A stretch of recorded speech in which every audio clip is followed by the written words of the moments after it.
Tôt le matin, tu te lèves en sursaut. Tu as entendu ce bruit. Mais ce jour-ci, ce n'était pas ton réveil. Pour dire vrai, tu as entendu une explosion. Mais tu ne veux pas y croire. Tu avances vers ta fenêtre avec inquiétude. Qu'a-t-il bien pu se passer? Tu ouvres tes volets et ta stupeur prend le dessus sur l'angoisse. Il fait toujours nuit, mais malgré tout, tu peux apercevoir ce panache qui se dessine au loin.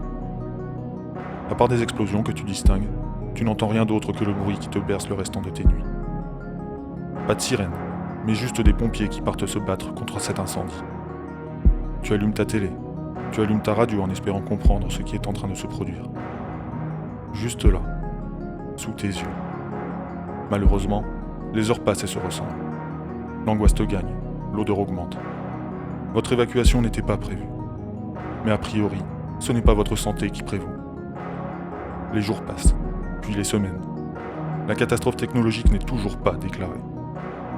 La catastrophe technologique ne sera jamais déclarée. Oublier, c'est le minimum que l'on puisse dire.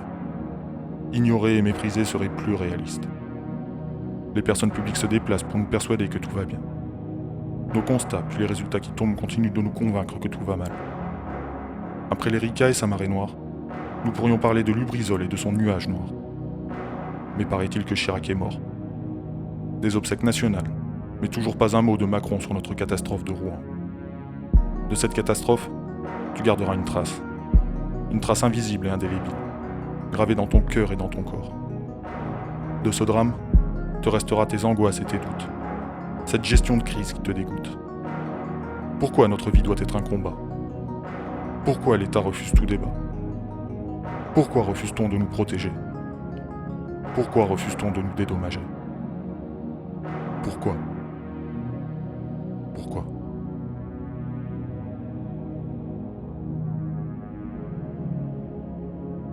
Les analyses n'ont pas fait apparaître sur les principales molécules de risque de toxicité aiguë.